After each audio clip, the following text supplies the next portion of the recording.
주님의 이름으로 여러분을 축복합니다.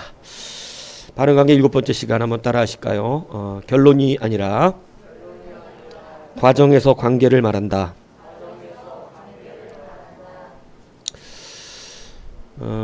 그런 은혜가 여러분들에게 있기를 축복합니다.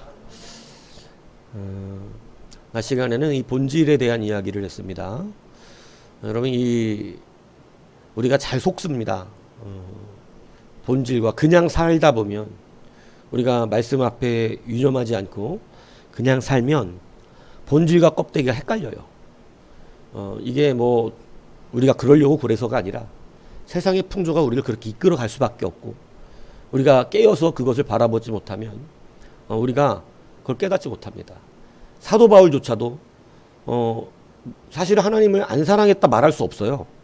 사도 바울 굉장히 열심히 믿고 사랑했는데, 이게 본질을 깨닫고 나니까 껍데기를 쫓아 살았던 것이고, 그리고 율법의 의, 그러니까 이 율법의 본질이 살았어야 되는데 그냥 율법만 붙잡은 율법주의자가 되고 말았던 것입니다. 그러니까 이것이 나중에 돌아보고 나니까 다 자기 유익을 구했던 습성 때문에 그랬다는 것이죠. 그래서 자기 유익을 구하다 보니 이것이 오히려 자기의 해가 되어서 눈이 가려지고 그리스도의 의를 바라볼 수 없었던 것입니다. 이것이 정말 많은 사람이 속는 일입니다.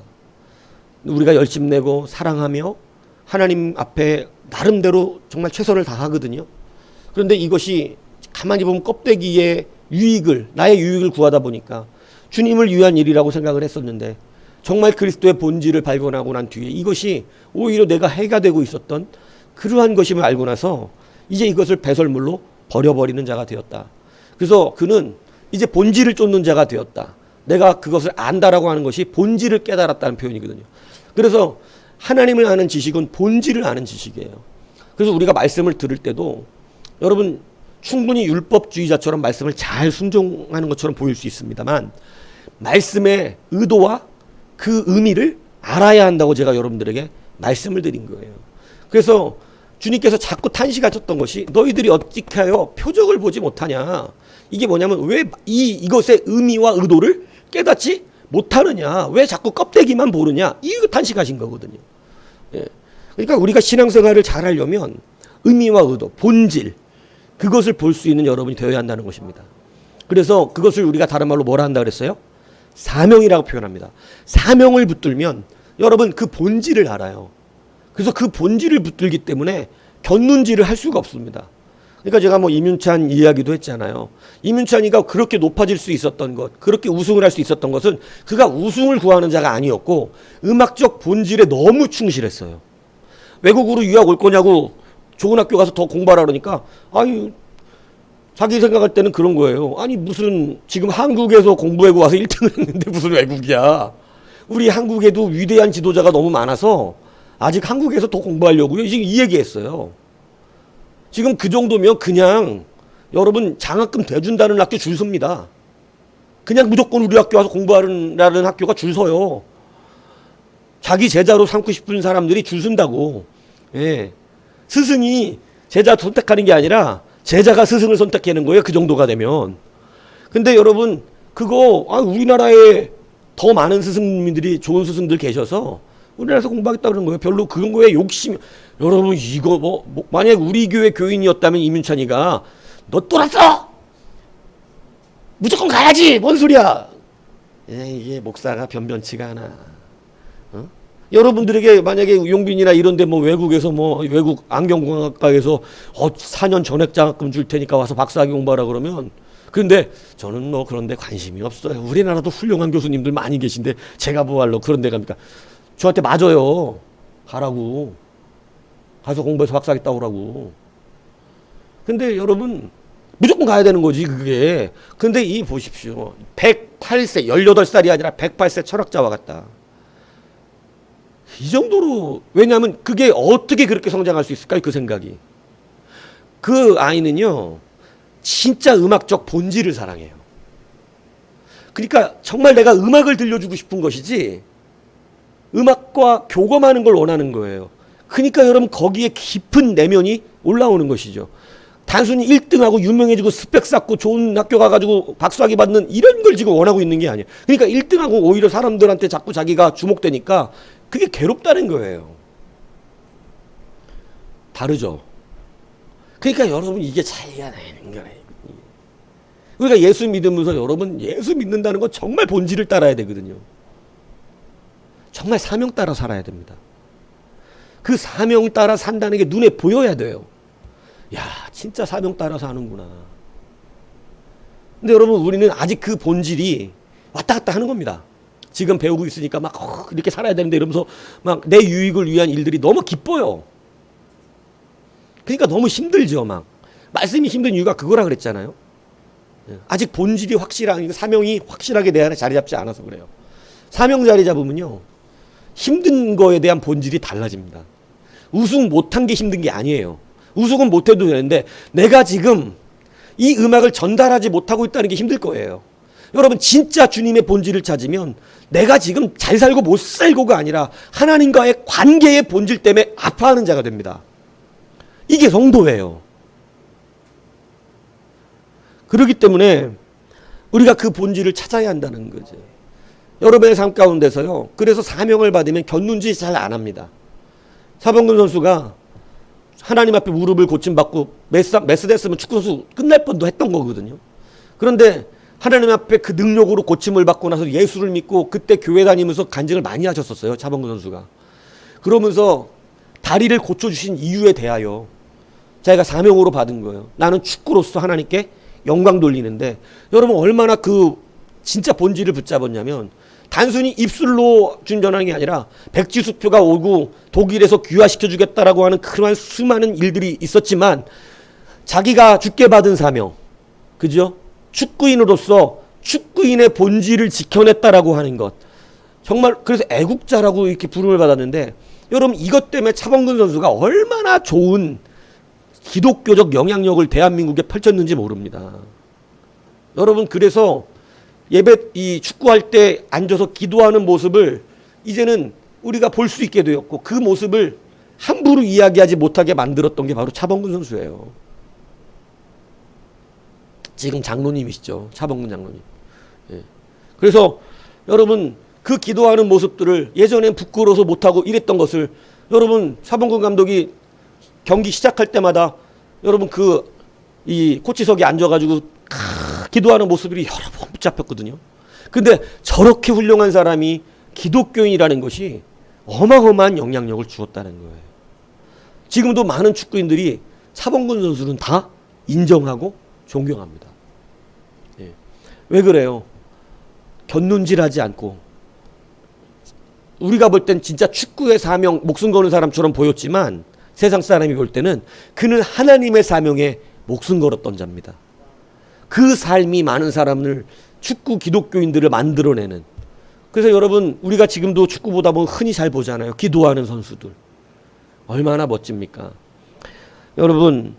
여러분들도 본질을 붙들고 사시기 바랍니다. 예, 단순히 내 직장이 돈을 버는 직장이 되지 않기를 바랍니다. 그리스도의 사명을 받기 위해서 내가 누구보다 정직해야 되고 누구보다 온전해야 합니다. 그런데 저 사람이 예수 믿는 사람이라는 걸 알았을 때 여러분 세상은 변화될 수밖에 없는 거예요. 근데 왜 이 시대의 교회는 힘이 없습니까? 본질이 아니라 껍데기를 추구하며 말로는 예수를 말하기 때문에 그런 거예요.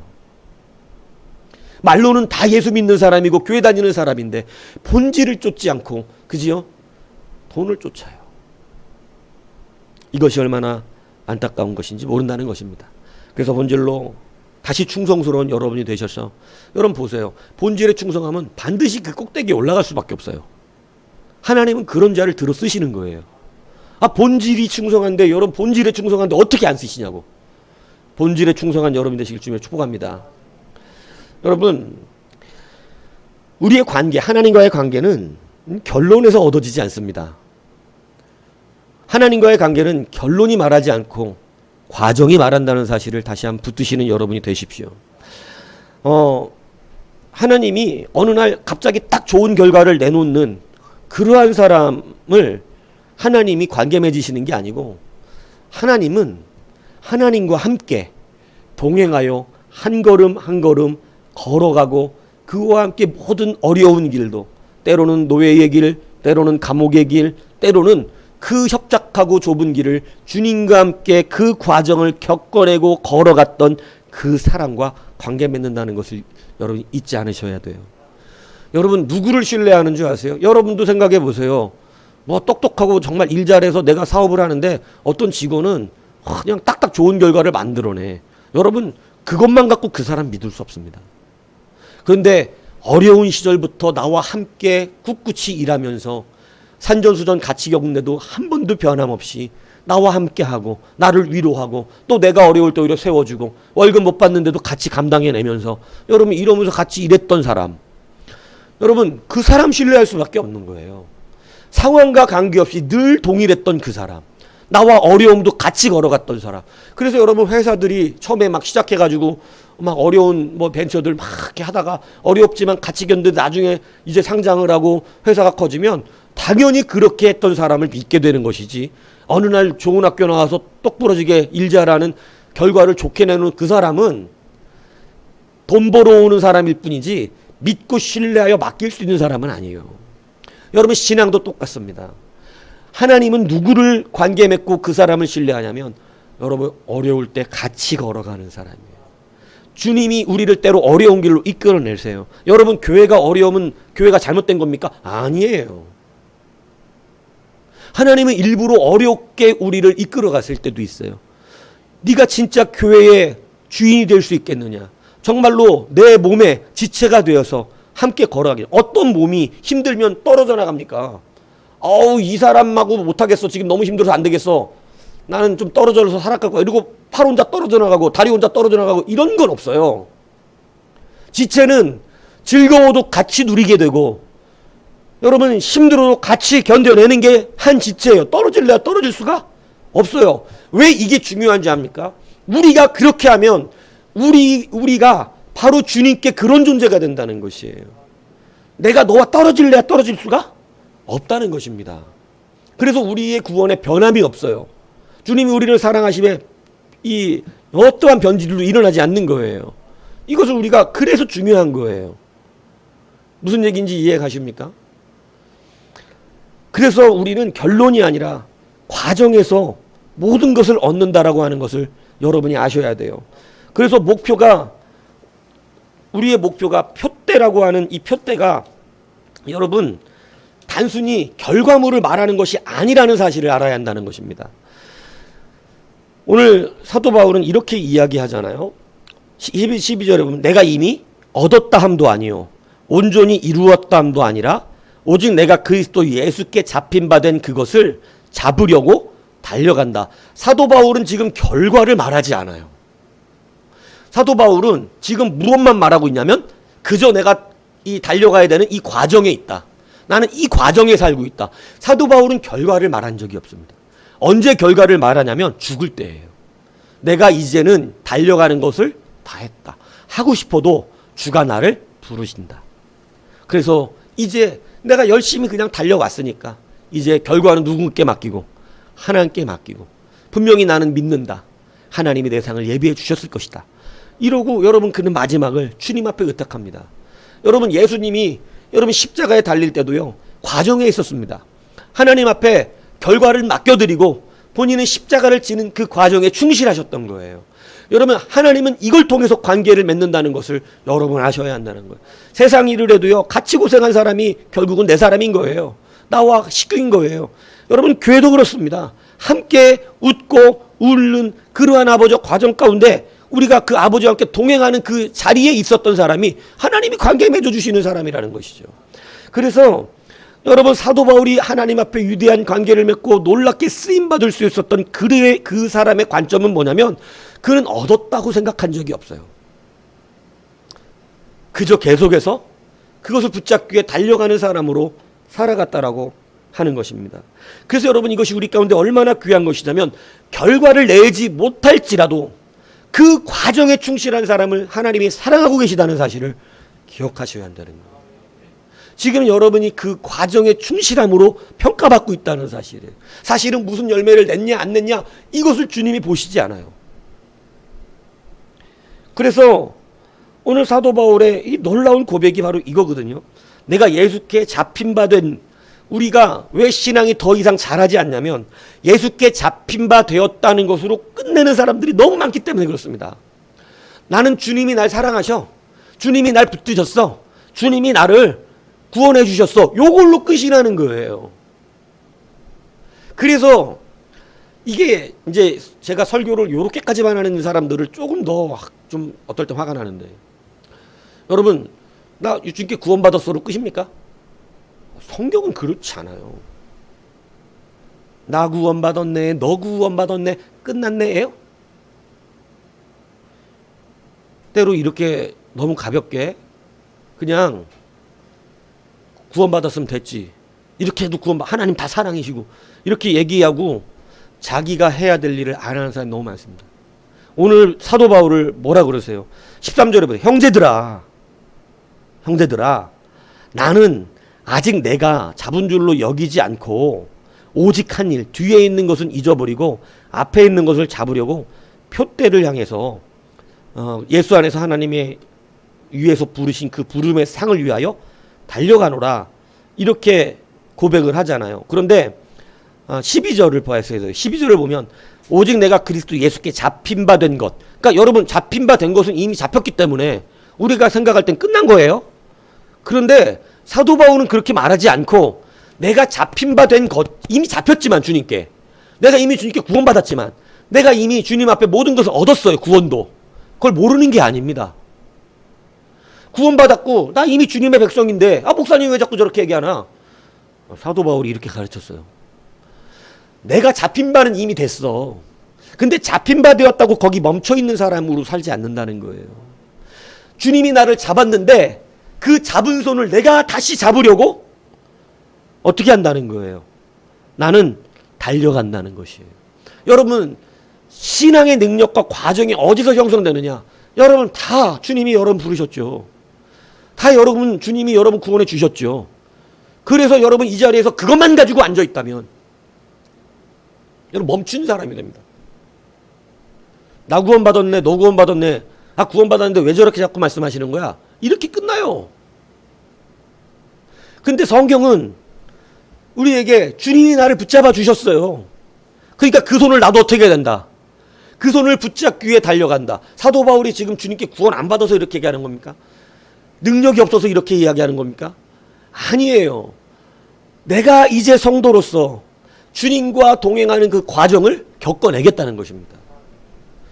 그래서 주님이 뭐라 그러셨어요? 내가 너를 위하여 십자가를 졌으니까 끝? 이랬어요? 아닙니다. 내가 너희를 위하여 십자가를 졌으니까 내 짐이 얼마나 가벼운지 모른다. 내가 졌으니까 너희의 짐은 가볍다. 그러니 너희들도 어떻게 하라고? 너희 각자의 십자가를 지고 나를 따라오라. 여러분, 주님이 말씀하시는 건 나 구원 받았네로 끝났네가 아니에요. 근데 여러분, 우리가 얼마만큼 말씀 앞에 연약한지, 주님이 우리를 사랑하시는데요, 주님이 우리를 구원하셨는데요, 주님이 우리를 붙잡아 주셨는데요, 알아요. 여러분은 어떻게 붙잡을 겁니까? 이거 말하고 있는 거예요. 사도 바울이 하나님 앞에 온전한 관계를 맺고 달려갈 수 있었던 능력은 주님이 나를 붙잡아 주신 그것을, 나도 주님을 붙잡기 위해 달려간다. 구원 안 받아서 한 얘기 아닙니다. 이제 나도 나의 십자가를 지고 내가 그 주님과 주님이 가시는 모든 그 길마다 동행해 가기를 원한다는 마음으로 변했다는 것입니다.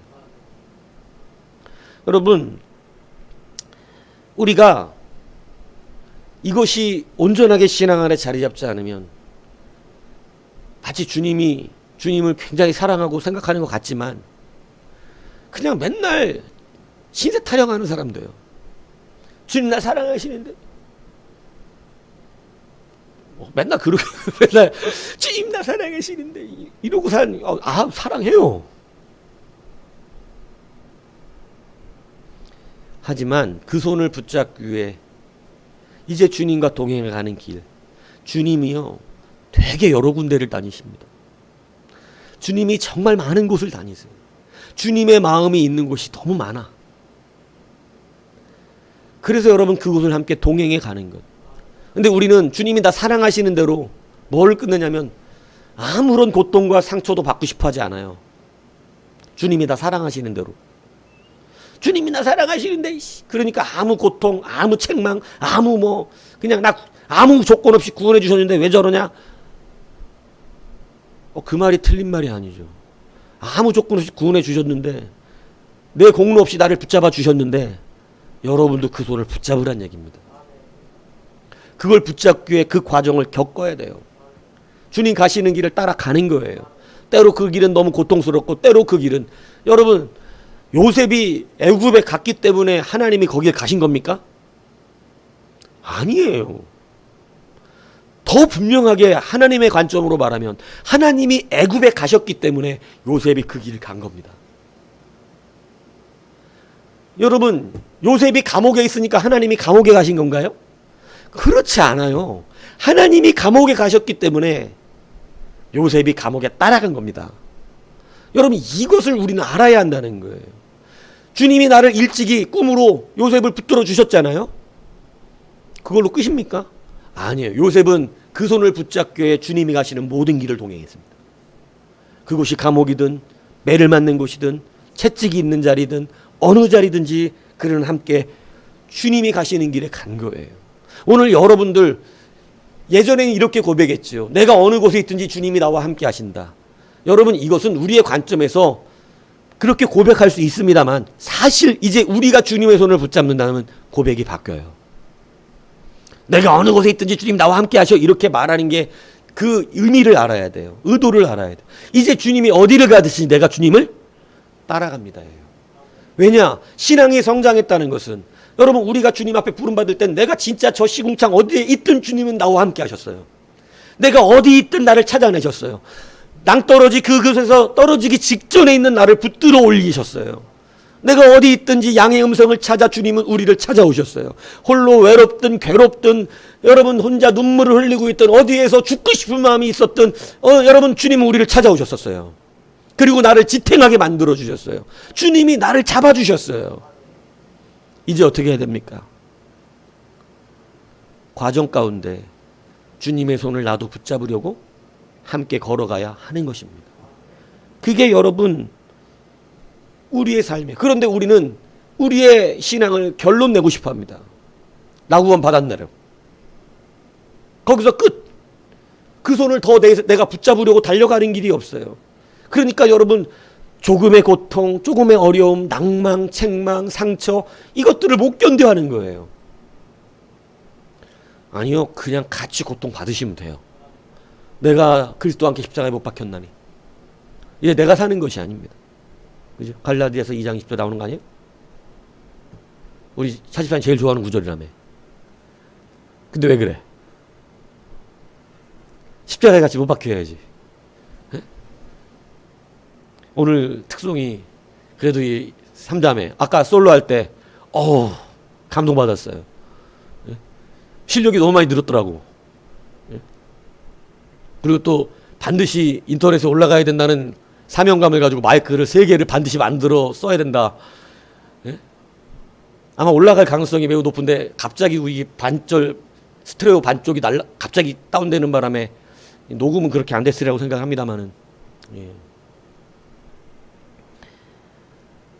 그래도 참 두 딸이 너무 든든해요. 우리 차집사님 보면 두 딸이 참 그래도 티 없이 맑고 건강하게 잘 자라는데 이상하게 남자들은 잘 꼬요, 얘네들. 참 걱정스러워. 남자들이 뭐 이렇게 급해? 남자들이 이렇게 빨리 꼬이는지 모르겠어. 엄마 걱정이야. 니들 빨리 시집 갈까봐. 그동안 먹인 건 다 토해놓고 가. 알았어? 그동안 먹은 건 다 토해놓고 가라고. 딸들이 든든해요. 제가 볼 때는 우리 지영이 지수가 다 참 든든하게 잘 샀어. 감사하게. 그래도 티 없이 맑게 어디 가서 껌 안 씹고 다리 안 떨고 참 감사하게 잘 자라. 그런데 결혼이 결론이면 불행해집니다. 여러분, 이 말을 잘 들으셔야 돼요. 우리가 언제 행복하냐면 결론을 내면 불행해지기 시작해요. 근데 결론이 되면 그 뒤부터 결혼 생활이 불행해. 근데 붙잡기 위해 결혼은 그때부터 붙잡기 위해 달려가는 그러한 새로운 붙잡음의 과정이 돼야 돼요. 너무너무 행복해집니다. 결혼하고 나서부터 이 사람 내가 붙잡아야 되는데 이런 마음으로 살아보세요. 행복하다고. 근데 결혼이 결론이 되면 너무 일찍 끝나 행복이. 예. 이제 막 방구도 맡겨. 이제 부부끼리 막 우리 빨리 방구 투자 이러면서 방구도 맡긴다고. 안 돼. 예. 붙잡기에 달려가려면 막 이쁘게 살아야지. 서로. 예? 근데 막 이쪽에서 뿡 끼면 나도 뭐 뿡 이러고 이런 식으로 살면 안 돼요. 예? 서로 우린 하나 서로 다 트자 막 이러면서 안 돼요. 이제 붙잡기에 달려가야지. 예. 그죠? 그러니까 결혼이 결론이면 불행해집니다. 이거를 잘 가르치라고. 결혼이 결론이 아니라는 사실을. 결혼은 이제 붙잡기 위해요. 이제 붙잡힌 그 손을 붙잡기 위하여. 결혼이라는 걸로 붙잡혔으니까. 주례를 하고 있네. 이거 주례를 이렇게 해야 돼. 이게 얼마나 멋진 주례냐고. 예. 여러분, 여러분의 삶의 결론이 나면 행복할 것 같지만, 내가 빨리 부자가 되면 행복할 것 같고, 내가 이루고 싶은 거를 결론을 내놓으면 행복할 것 같지만, 사실은 거기에는 행복이 없어요. 여러분, 이 목회하던 목사님들이 은퇴를 하면 참 희한하게 2, 3년 내에 빨리 돌아가시는 경우가 굉장히 많습니다. 건강하셨던 분인데. 그런 거 좀 많이 봐요. 건강하셨던 분인데 은퇴를 하고 그러면 좀 빨리 돌아가시는 분들이 있더라고. 네. 왜 그러냐면 결론 났다고 생각했기 때문에. 결론 났다고 생각하기 때문에. 끝났다 이제 다. 네. 우리의 인생이 언제 즐거운 줄 아세요? 해나갈 때입니다. 막 대학을 들어가기 위해 열심히 공부하고 막 열심히 음악을 연구하고 이럴 때 즐거워요. 사실은. 근데 좋은 대학 들어가면 막 다 할 것 같죠. 근데 그게 결론이잖아요. 그럼 그 다음부터 처집니다. 우리나라 학생들의 문제점이, 우리나라 교육의 문제점이 거기 있었어요. 대학만 들어가면 다 바보가 돼요. 우리가 이 주니어들은 세계 다 최고를 합니다. 수학 경시대여든 영어든. 여러분, 우리나라 주니어들은요, 세계나 다 탑이에요. 운동도 그래요. 우리는 오히려 유소년들이 더 잘해요. 왜냐하면 빠따 맞아가면서 하니까. 그런데 대학을 딱 가면 대학이 결론이라. 대학이 딱 들어가 나면 그 다음부터 실력이 확 떨어져 버려요. 우리나라 전미라 선수가, 테니스 전미라 선수 아시죠? 테니스 이 윈블던 대회 여러 번 우승했던 이 힌기스라는 여자 선수가 있어요. 주니어 때는 그 선수를 이겼었습니다. 근데 성장하고 난 뒤에 못 잡는 거예요. 왠 줄 아세요? 얘네들은 대학이 과정이에요. 그때부터 시작이에요. 그때부터 그걸 잡기 위해 달려. 우리는 대학만 가면 자기가 이룰 걸 다 이룬 거예요. 결론이 나버려요. 끝나요. 그래서 대학 가서 공부를 못 해요. 그래서 우리나라가 오히려 성인들은 부각을 잘 못 나타내고 학생들은 부각을 나타내요. 막 수학 경시대 우리 학생들은 1등해. 근데 성장에서는 1등을 못해. 대학을 가면. 그거 희한해요. 왜? 결론이 났기 때문에. 여러분의 인생이 풍요로운 게 언제 풍요로워진 줄 아세요? 지금도 잡을 게 있어야 돼요. 나이가 70이든 80이든 잡을 게 있는 사람은 건강합니다. 목적이 있는 사람은 건강해요. 그런데 나 이제 내가 뭐 다 끝났어. 할 거 다 했어. 이러면요. 그때부터 급격하게 건강이 나빠져요. 그래서 목사님들이 이제 내가 뭐 더 이상 전도할 것도 없고 뭐 더 이상 할 게 이러면, 근데 나는 은퇴하면 이제 선교하려고 이러면 살더라고. 난 은퇴하면 선교 나가려고.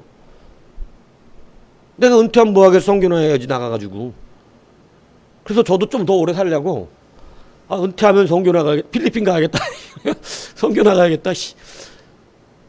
여러분, 아직도 붙잡을 게 있으면 그 사람의 삶은 윤택합니다. 생기가 있고 즐거움이 있어요. 근데 여러분, 나이가 20대고 30대고 40대고 똑같아요. 결론이 난 인생은 루즈해집니다. 목적의식이 없어요. 여러분, 우리가 예수 믿을 때 사명이라고 하는 것, 하나님과의 관계를 맺는다는 것은요, 결론으로 말할 수가 없어요. 결론 내면 주님과 관계도 끝이야. 천국을 가든지 뭘 하든지. 근데 여러분, 우리가 결론이 아니라 이제 주님이 나를 붙잡아 주셨으므로 나도 그 주님의 손을 붙잡기 위해서, 이거 한 단계 더 뜬 거죠. 예. 나 구원받았나로 끝났다는 얘기 안 하는 것입니다. 이제 내가 그 표대를 향해 달려갈 수 있는 새로운 이정표가 생겼다는 걸 말하고 있는 거예요. 그래서 성도는 결론으로 관계를 맺을 수 없고, 오늘도 내가 그것을 붙잡기 위하여 달려가는 그 과정에서 하나님과의 관계를 맺는다는 것을 알아야 합니다. 그리고 우리가 성장해가고 무언가 이루어내는 것은 자꾸 그 과정에서 이루어지는 거예요. 여러분, 붙잡을 게 있으셔야 될 줄로 믿습니다. 그냥 그 자리에 올라갈 수가 없어요. 크리스천 포스트라고 하는, 여러분 데이비드 루지카라고 하는 분이 포스팅한 글이 있어요. 그때 이 제목으로 글이 있어요. 뭐냐면 당신이 여호수아에 대하여 반드시 알아야 할 사실. 여호수아에 대하여 반드시 알아야. 여호수아가 하나님이 이전에도 이후에도 이렇게까지 사람의 말을 들으신 적이 없다 할 정도로 기도의 응답이, 여러분, 너무너무 대단했던 사람. 하나님이 사람의 말 그렇게까지 안 들어주시는데 여호수아의 말은 거의 다 100% 들어주셨다는 거예요. 심지어는 막, 여러분 보세요. 달아 멈춰라, 태양아 멈춰라. 그래갖고 어떤 분은 지구가 원래는 똑바로 서서 이렇게 돌았는데 지구를 멈추면 사람이 다 튀어나간대요. 막 모르는 것처럼 하니까 신비스럽네. 여러분, 지구가 돌다가 지금 갑자기 멈추잖아요. 그러면 사람이 다 우주 밖으로 튀어나간답니다. 과학적으로. 모르는 표정을 하니까 너무 행복하네. 예, 그렇대요. 예. 그러니까 과학자들이 그래서 태양아 멈춰라, 달이 멈춰라, 거짓말이다는 거예요. 근데 어떤 분들은 그래, 무슨 소리 하는 거야. 이렇게 돌던 거를, 그래서 더 빛을 오래 있게 하시려고 45도 꺾었지. 15도인가? 15도인가 이렇게 지구가 기울어 있는 거 아시죠? 그래서 지구를 기울여 놨다는 거예요. 뭐 그럴 수도 있겠다 생각해요. 예. 멈추지는 않으셨지, 지구를. 근데 태양아 멈춰라를 주님은 어떻게 응답하신 거냐면 햇빛이 더 오래 머무를 수 있도록. 그러니까 지구가 이렇게 되면 바로 밤이 왔어야 되는데 이렇게 기울여 주니까 어때? 태양이 더 비추는 거지. 그래서 그렇게 기울었다 이렇게 말하는 분도 있더라 이거야. 근데 심지어는 말 그대로 태양이 멈춘 상태로 느낄 수 있도록 우주의 운행을 하나님이 무언가 만드셨다는 건 분명한 거예요. 태양을 멈추지는 않으셨어요. 멈추면 진짜 우리 다 튀어나간다 그러니까. 멈추지는 않았지만 멈춘 것처럼, 태양아 멈추어라는 말이 원래 안 되잖아. 지구가 멈춰야지. 예. 그러니까 분명히 우주의 질서에 무언가를 하셨다는 거야, 하나님이. 그러니까 우주에 하나님이 최초에 정해 놓으셨던 질서를 무언가 바꾸실 정도까지 하나님은 여호수아의 말을 들어주었다. 이런 사람에 대하여 알아야 된다라고 말하면서 5가지를 써놨어요. 첫 번째, 여호수아는 이집트 노예 출신이다.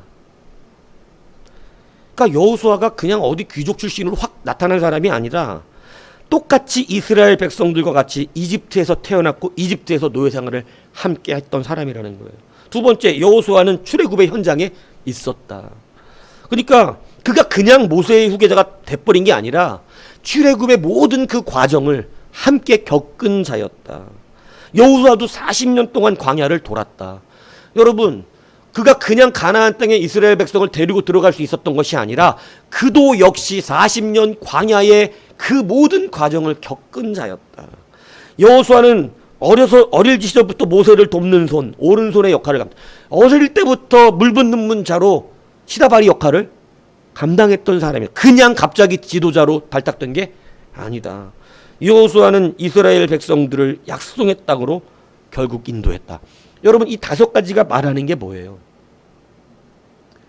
여호수아가 어느 날 갑자기 결론을, 가나안 땅에 데리고 들어간 결론을 낸 사람이 아니라 사실은 그 결론이 어디서 나왔다는 거예요. 모든 하나님의 여정에 여호수아가 항상 같이 있었다. 하나님의 여정에 여호수아가 그 과정을 계속해서 따라갔다. 심지어는 광야의 고통, 노예의 고통까지도 그는 그 자리에 있었고, 그리고 그는 결국 가나안 땅에 이스라엘 백성을 들고 들어갔다. 그런데 더 놀라운 사실은 가나안 땅에 들어갔을 때 그는 다시 이야기를 나는 이제 여호수아만 붙잡는다는 거예요.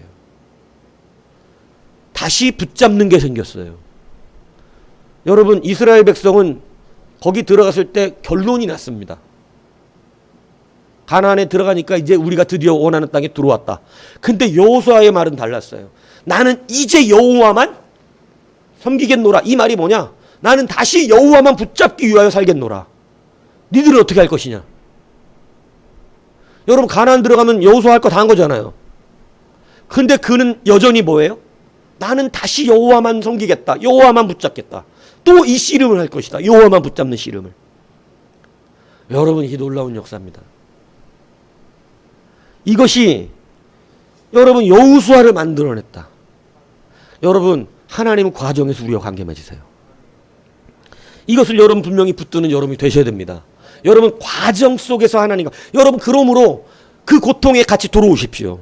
여러분 막 고통스럽고 하기 싫은 거 막 못하겠는 거 짜증나는 거 여러분 그 과정에서 하나님 만나는 거예요.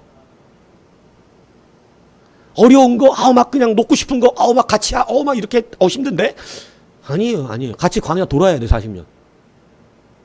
노예생활 근데 예수 믿는데 왜 노예생활 해야 돼요? 같이 해야 돼. 그래야 가나안도 생기고. 가나안 들어갔어요? 하나님 결론을 주셨어요? 아니에요. 하나님 건 결론이라고 말한 적이 없어요. 여러분 왜 인간이 범죄했는지 압니까? 선악과를 따먹은 줄 아세요? 선악과를 결론으로 여겼기 때문에. 하나님은 결론을 주신 적이 없습니다. 너희들이 이것을 하나님이 에덴 동산을 아담과 하와에게 맡기시면서 이것을 충만하라. 그리고 번성하라. 과정을 주셨어요. 그들은 계속해서 번성했어야 되고 계속해서 이것을 한마디로 말하면 보존하라거든요.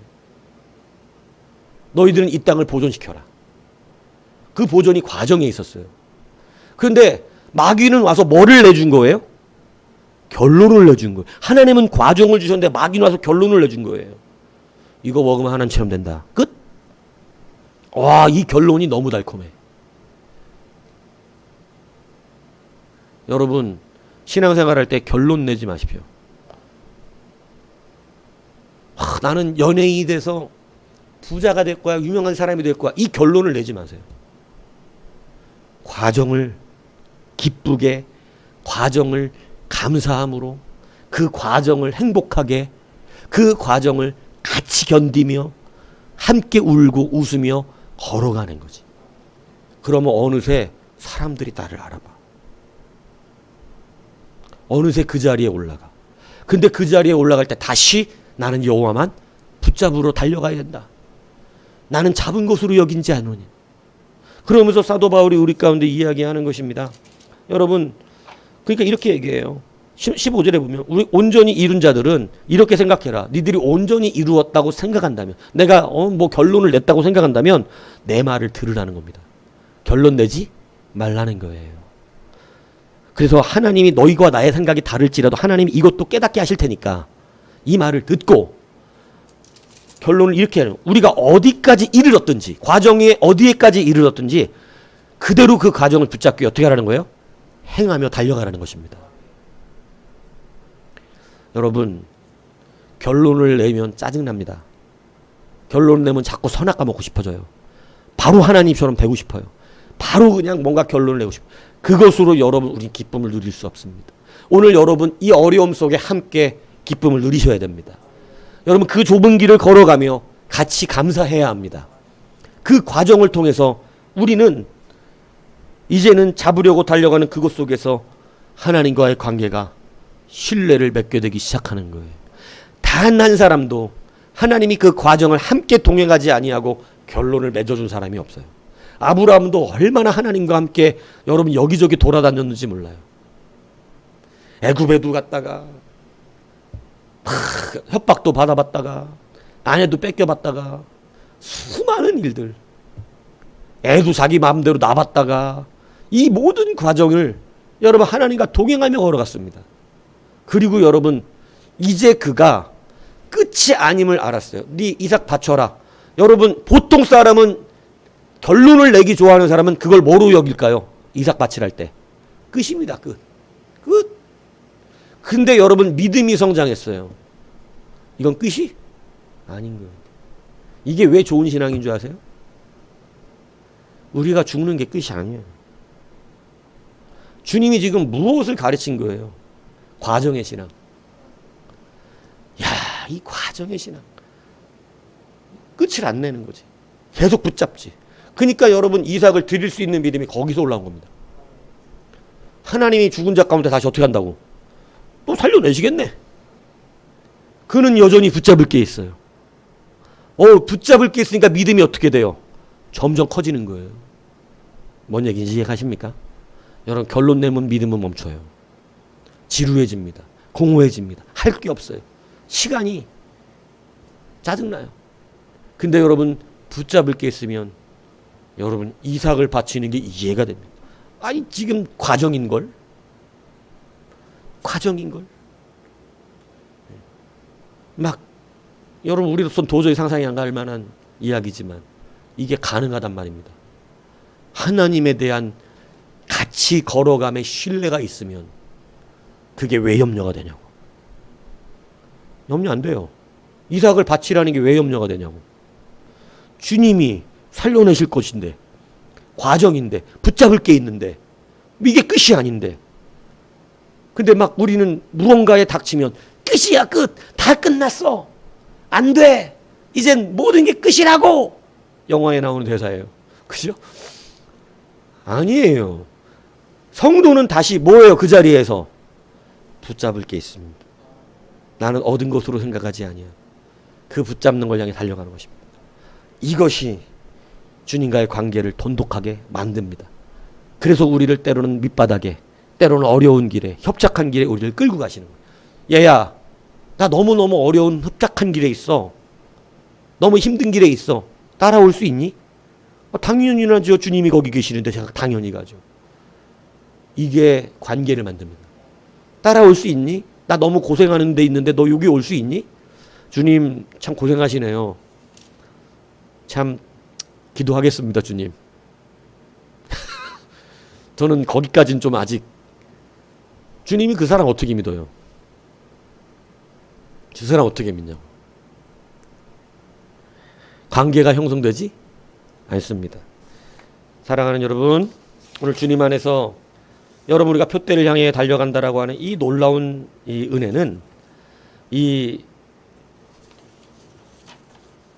표대라는 뜻이 표대를 향해 보는 멀리 보이는 것의 표시란 뜻이에요. 그러니까